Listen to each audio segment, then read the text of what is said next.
Maybe you know the ritual. You post something that matters, then you tell yourself you do not care, and 5 minutes later you are refreshing the screen again. You send a text, see the little scene, and your stomach tightens as you start rewriting the conversation in your head. In a meeting you make a simple point, but the real moment happens afterward, when you scan faces for a micro smile, a nod, anything that says you are still safe here.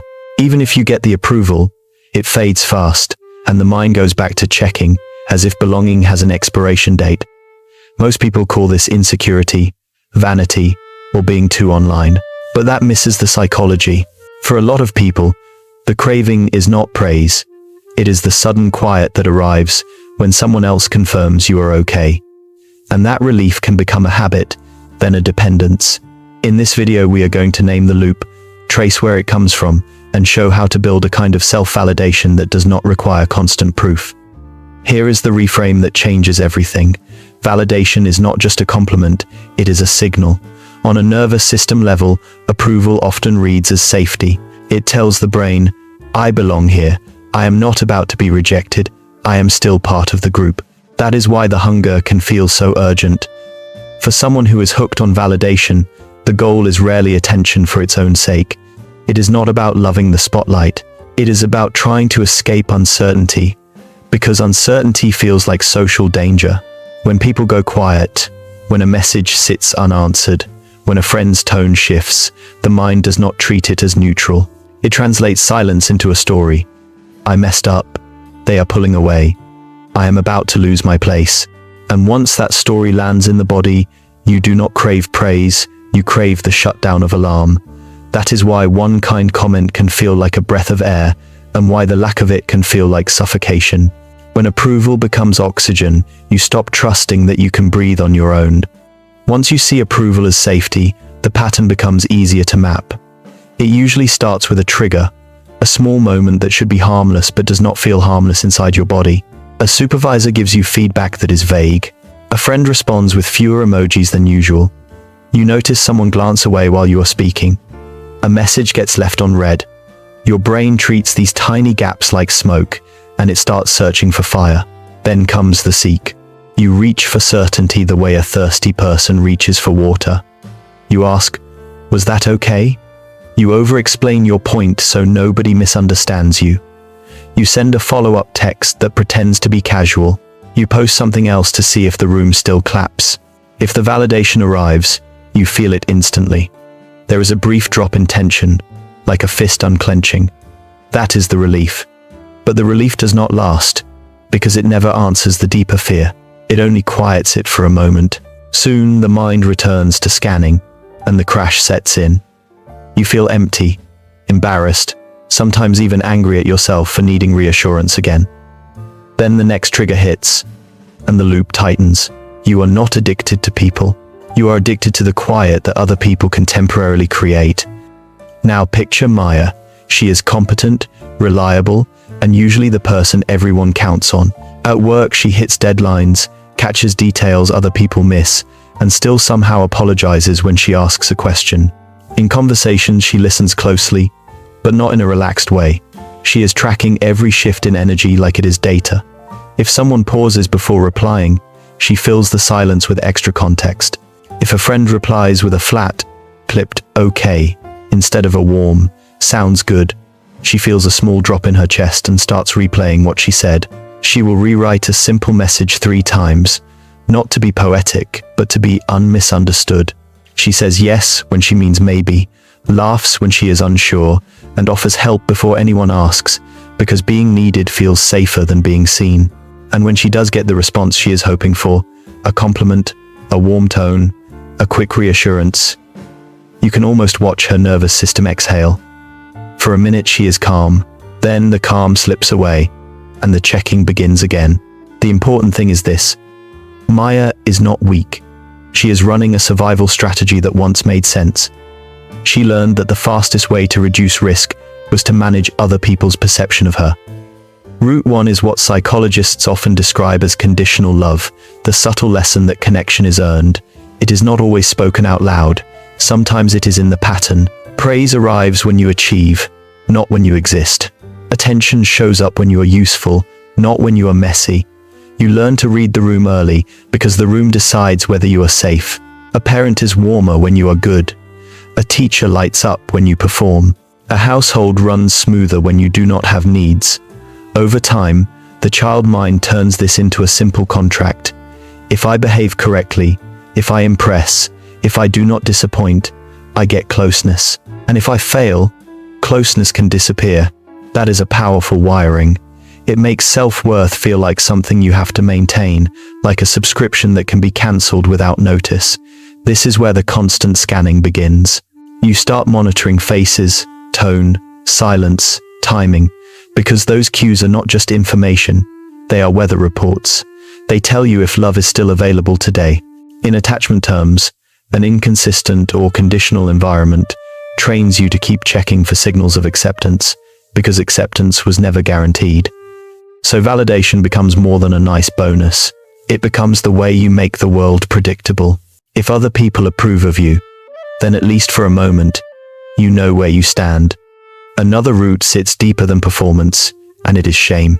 Guilt says, I did something wrong. Shame says, there is something wrong with me. When shame is the operating system, feedback is never just information. A raised eyebrow becomes a verdict. A neutral tone becomes a warning. One critical comment does not land as, I can improve.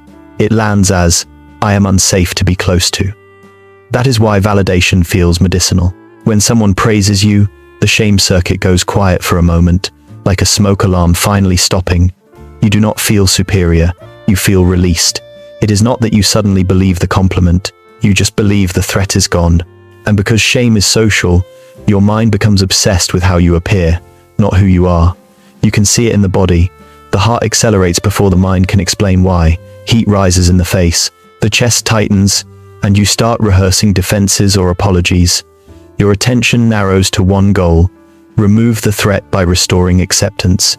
But the relief is temporary, because praise cannot repair an identity built around being defective. It can only cover it. So the system keeps asking for another dose.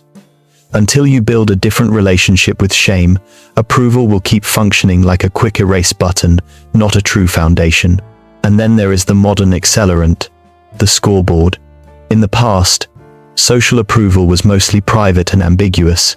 Now it is quantified, public, and constantly updated. Likes, views, replies, reaction emojis, follow accounts. These are not just numbers. They are social signals turned into metrics. And the brain is built to treat social signals as survival relevant. The problem is that these platforms deliver reinforcement in an inconsistent pattern. Sometimes you get a burst of attention, sometimes nothing, and the uncertainty makes you check more, not less. It is the same principle that makes slot machines hard to walk away from. Over time, you begin to relate to yourself the way an algorithm relates to content. You start asking, how did I perform, instead of, was I real? That is why validation addiction has exploded. It is not only a personal wound, it is a system that profits when you cannot feel enough without proof, and when silence feels like a threat you must fix immediately. So how do you know when the need for validation has crossed from normal to compulsive? Look for patterns, not moments. First, you feel uneasy when responses are not immediate, even when nothing bad has happened. Second, your opinions become flexible in the room. Not because you are open-minded, but because disagreement feels dangerous. Third, you avoid conflict as a lifestyle, smoothing everything over to protect your place. Fourth, you over-explain, adding paragraphs of context, so nobody can misread you, because being misunderstood feels like rejection. Fifth, you get a quick lift from praise, then a strange emptiness afterward, like the feeling did not stick. Sixth, you become hypersensitive to micro cues.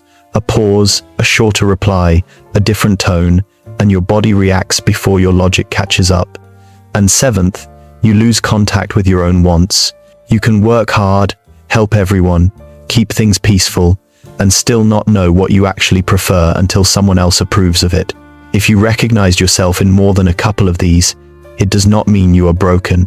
It means your nervous system has learned to outsource safety to other people's reactions. The cost of validation addiction is that it quietly steals your freedom. When your sense of worth depends on other people's reactions, You stop living from your values and start living from your reflections. You do not choose what feels true, you choose what feels acceptable. That sounds subtle, but over time it becomes exhausting. People-pleasing is not kindness. It is emotional labor performed under threat, a constant effort to manage tone, timing, and perception so you can avoid the feeling of being pushed out. The nervous system stays on call, scanning for danger, adjusting the mask, trying to keep the room stable. And relationships start to distort.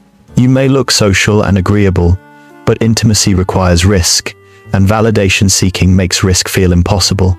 Instead of connecting, you perform. You give the version of yourself that gets approved, then you wonder why you still feel alone. Another cost is resentment. When you constantly accommodate, you teach people that you do not have boundaries, then you feel invisible when they do not notice your sacrifice. You can become generous on the outside and quietly furious on the inside. The deepest cost is identity erosion. If you need approval to feel safe, you will eventually confuse safety with love. Validation can feel like warmth, but it is often just control with a smile. And a life built on that kind of control becomes an invisible cage. Here is the line that keeps this conversation honest. Needing validation is not a character flaw. Humans are wired for connection, and being seen, understood, and appreciated helps regulate the nervous system. In a healthy form, validation is like water. It supports you, but you can still function without it. Addiction begins when validation becomes the only way you can feel stable. When your self-worth rises and falls with every reaction, silence starts to feel unbearable. You are not looking for feedback, you are looking for permission to relax. And the more you rely on that permission, the less you trust your own internal signal. That is why the goal is not to become invulnerable or indifferent. The goal is to build enough inner confirmation that other people's approval becomes a bonus, not a lifeline. The first exit is not to stop wanting validation, it is to stop reaching for it automatically. When you feel the urge to ask, to check, to get reassurance, take 10 seconds and treat it like a signal from your nervous system, not a command you must obey. Then run 3 questions. First, am I seeking truth or am I seeking reassurance? Truth can handle discomfort. Reassurance wants the discomfort gone now. Second, what am I afraid this silence means? Not the polite answer, the real one. That I am being rejected, that I am annoying, that I do not matter. Naming the fear turns it from a fog into a sentence, and sentences can be challenged. Third, what is one small way I can give myself 20% safety right now? Not 100%, just 20. That could mean placing a hand on your chest and slowing your breath, writing down the most likely neutral explanation, reminding yourself of evidence that you are still valued, or choosing one grounding action before you reach outward. This practice is not magical, it is training. You are teaching your mind that calm can come from inside first, so approval becomes optional instead of urgent. The second exit is tiny exposure, because your nervous system does not change through insight alone. It changes when you experience uncertainty and discover you can survive it. Start small, almost boringly small. Send a text and do not check for a reply for 15 minutes. Post something and refuse to look at the numbers for 1 hour. Say a simple opinion in a conversation and do not add a second paragraph to protect it. These are not productivity tricks. They are exposures. You are rehearsing the feeling of not knowing without rushing to extinguish it. At first, your body may protest. You might feel a pull to grab your phone, to just make sure, to repair an imaginary rupture. That pull is the addiction speaking. Each time you resist it, you prove a new truth. Silence is uncomfortable, but it is not fatal. And over time, that truth rewires the loop. Your brain learns that the absence of immediate validation is simply absence, not evidence. Your safety no longer depends on instant proof. The third exit is real connection, which is different from being liked. Validation addiction keeps asking, what do they think of me? Because the goal is safety through approval. Connection asks a different question. Am I actually here as myself? Start with micro-vulnerability that is low stakes. Admit a small preference instead of mirroring theirs. Say I'm not sure yet, without rushing to justify it. Let a harmless disagreement exist without repairing it. These moments feel risky because they remove the performance layer, but that is precisely why they matter. When you perform, you may get praise, but you stay unknown. When you show a little truth, you give people a chance to meet you, not your mask. Belonging does not come from being flawless. It comes from being known and discovering you can still be kept. So here is what we have built. Validation addiction is not vanity. It is a safety strategy that got stuck on repeat. It runs as a loop, a trigger that activates threat, a reach for reassurance, a short relief, then a crash that sends you back to checking. It often begins in places where love felt conditional, where approval became the price of closeness, and it gets reinforced by shame. The feeling that being rejected would not just hurt, it would expose something defective. Then the modern world turns it into a public scoreboard, making social signals measurable and addictive. But the exits are real. Self-validation gives you a pause and a language for what your body is afraid of. Tiny exposure teaches your nervous system that uncertainty is survivable and that silence does not automatically mean danger. Real connection replaces performance with presence, so belonging comes from being known, not being rated. If you take nothing else from this, take this. You do not need to become cold or indifferent to be free. You just need to stop turning other people's approval into a requirement for your nervous system to relax. Now I want to hear from you. Where do you chase validation the most? At work, in love, or online? And if you want, tell me which part of this loop felt the most familiar. The trigger, the checking, or the crash.